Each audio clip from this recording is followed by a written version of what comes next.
Shalom, perkenalkan nama saya Patricia Mariana Isu, ETP 2019, grup besar 2, grup kecil 7.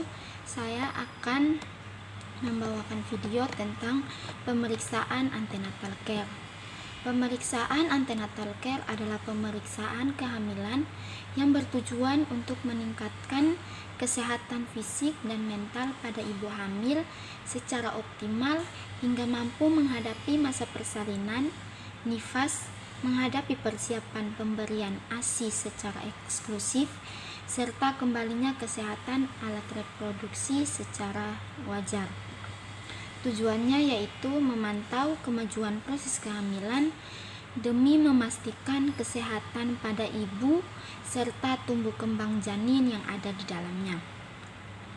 Pada saat melakukan pemeriksaan antenatal care, yang harus kita lakukan yaitu yang pertama, mengucapkan salam terapeutik, lalu melakukan validasi identitas klien, menanyakan keadaan klien dan keluhan yang dirasakan oleh klien, menjelaskan kepada klien tujuan dari pemeriksaan antenatal care, lalu menjelaskan langkah-langkah tindakan yang akan dilakukan kepada pasien untuk mengurangi kecemasan yang dirasakan oleh pasien.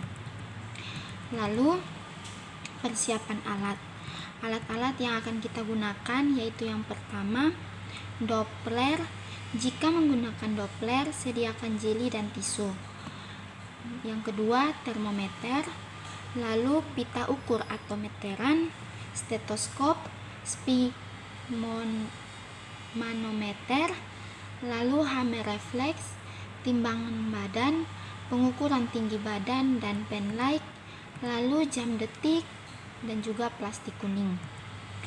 Pada saat melakukan tindakan, yaitu yang pertama, kita harus mencuci tangan dengan 6 langkah mencuci tangan, lalu menganjurkan pasien untuk mengosongkan kandung kemihnya agar pada saat pemeriksaan pasien juga merasa nyaman, lalu menjaga privasi pasien dengan menutup sampiran dan menjamin keamanan klien, lalu mengatur posisi klien agar klien merasa nyaman. Lalu kita melakukan pemeriksaan umum, yaitu meliputi kesadaran klien dan juga tanda-tanda vital klien, berat badan klien dan juga tinggi badan klien. Pemeriksaan yang dilakukan yaitu yang pertama, pemeriksaan di area kepala. Di bagian kepala kita mengkaji adakah nyeri yang dirasakan pasien, apakah nyerinya seperti tertusuk-tusuk atau ditekan oleh beban berat. Lalu di bagian wajah kita lihat dan kita memeriksa apakah adanya edema atau tidak dan juga kloasma atau tidak. Lalu kita memeriksa pada bagian mata pasien, pada konjungtiva kaji adanya anemis atau tidak, pada sklera adanya ikterik atau tidak, pada pupil isokor atau anisokor. Lalu kita mengkaji ketajaman penglihatan klien dan juga kita kaji adanya edema palpebra atau tidak. Lalu pada hidung pasien kita kaji apakah ada polip atau tidak, apakah pasien bernapas menggunakan pernapasan cuping hidung. Lalu kaji apakah pasien menggunakan alat bantu napas atau tidak. Lalu pada mulut dan tenggorokan kita kaji bagian gigi pasien apakah ada karies atau tidak, apakah pasien mengalami kesulitan pada saat menelan. Kita kaji juga warna mukosa pada mulut pasien dan juga warna bibir pasien, apakah palor atau normal. Normalnya bibir berwarna pink. Lalu kita kaji leher pasien, apakah adanya pembesaran kelenjar limfe atau kelenjar tiroid, lalu adanya kloasma atau tidak, lalu ada bendungan pada vena jugulari pasien atau tidak. Lalu selanjutnya kita melakukan pemeriksaan pada daerah dada pasien. Kita memeriksa pada bagian jantung, kita auskultasi, irama, bunyi jantung, dan juga kita menanyakan nyeri yang dirasakan oleh pasien menggunakan PQRST. Lalu kita juga kaji pernafasan pasien, apakah jalan nafas pasien, apakah terdapat suara abnormal pada nafas pasien, apakah pasien mengeluh sesak nafas, lalu apakah pasien bernafas menggunakan otot bantu nafas. Lalu kita mengkaji payudara pasien, kita mengkaji apakah ada pigmentasi aerola mamae, kita mengkaji bentuk papila mamae pada pasien, apakah ada pengeluaran kolostrum, dan kita palpasi apakah ada nyeri yang dirasakan pasien, serta kita juga menanyakan kepada pasien apakah pasien merasakan nyeri pada bagian payudara atau tidak. Lalu kita masuk pada pemeriksaan abdomen. Yang kita lakukan yaitu yang pertama, inspeksi pada bagian abdomen, apakah terdapat linea nigra, stratigrafidarum, atau terdapat luka bekas operasi yang pernah dilakukan oleh pasien. Lalu kita masuk pada pemeriksaan Leopold. Pemeriksaan Leopold dilakukan pada pasien pada saat umur kehamilannya sudah di atas 20 minggu. Pemeriksaan Leopold 1 tujuannya yaitu untuk mengetahui umur kehamilan berdasarkan tinggi fundus uteri dan menentukan bagian janin yang berada pada fundus uteri. Jika pada saat kita mempalpasi, jika kita merasakan bulat, keras, mudah digerakkan, maka bagian itu adalah kepala janin. Jika kita merasakan bahwa bagian itu lembut, agak melenting, maka bagian itu adalah bokong janin. Jika saat dipalpasi bagian fundus itu teraba memanjang dan keras, maka bagian itu adalah punggung janin. Jika bagian yang kita palpasi itu teraba bagian-bagian kecil, maka bagian itu adalah ekstremitas janin.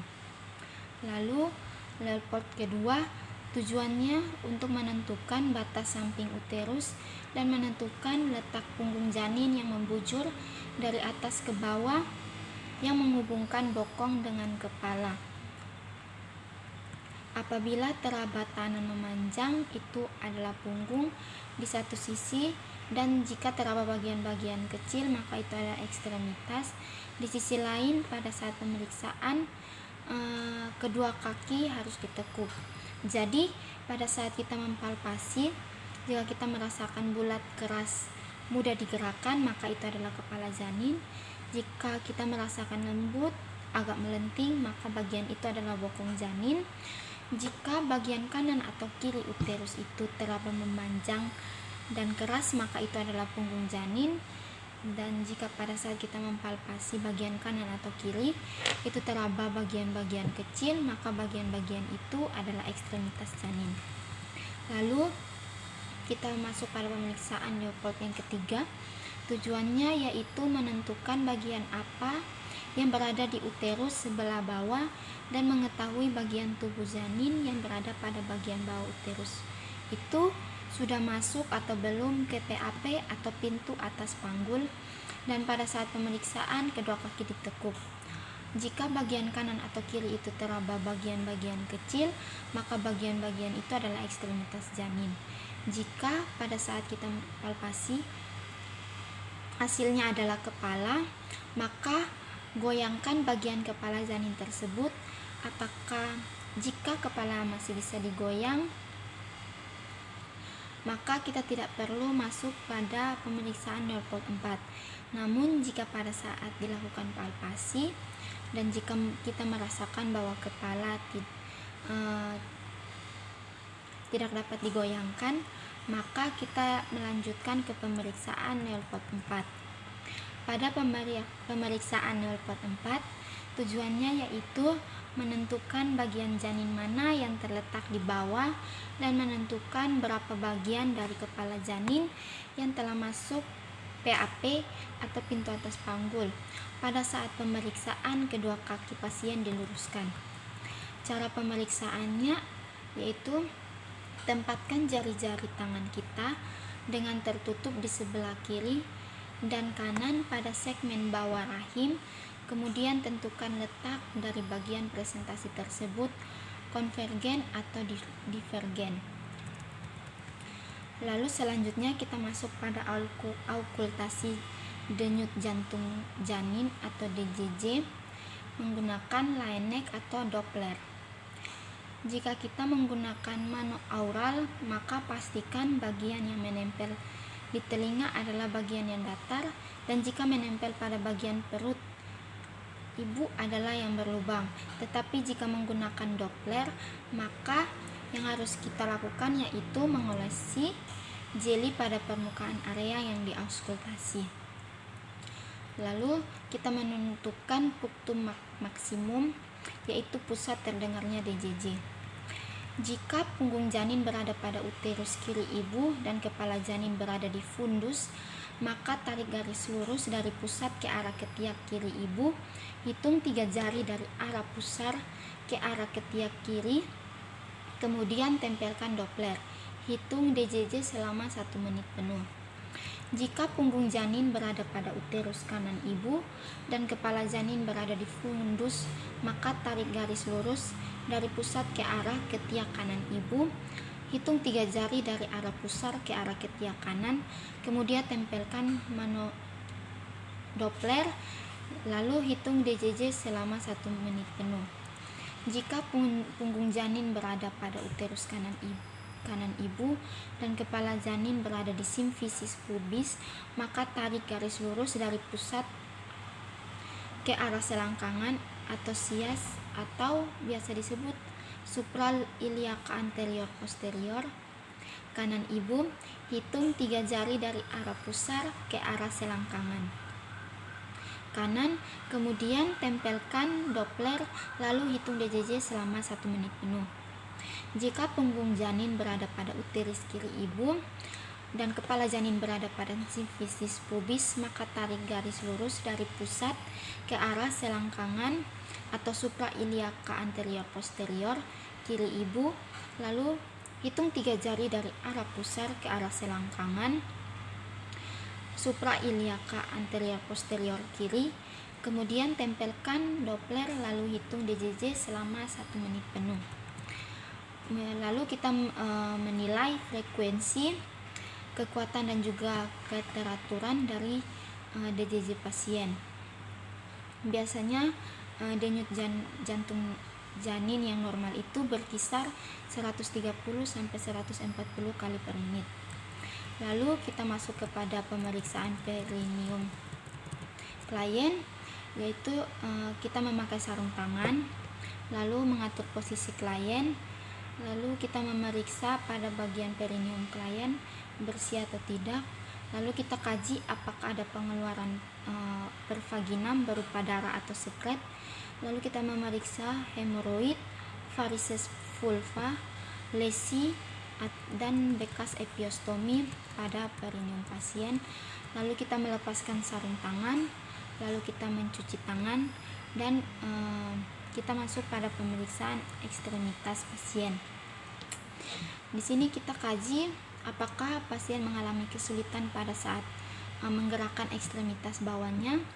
Lalu kita lihat apakah ada edema pada kaki pasien. Lalu kita kaji refleks patella. Lalu kita lihat apakah ada varises pada ekstremitas bawah pasien.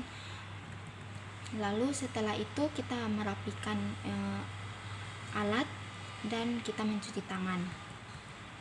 Setelah itu kita melakukan evaluasi. Di sini kita mengevaluasi respon pasien.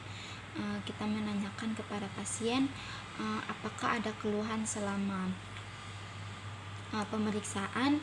Lalu setelah pemeriksaan apakah ada keluhan atau apakah yang dirasakan sudah membaik dari keluhan awal atau tidak. Lalu kita menganjurkan pasien untuk kontrol berikutnya. Lalu kita mengucapkan terminasi. Lalu yang terakhir kita melakukan dokumentasi.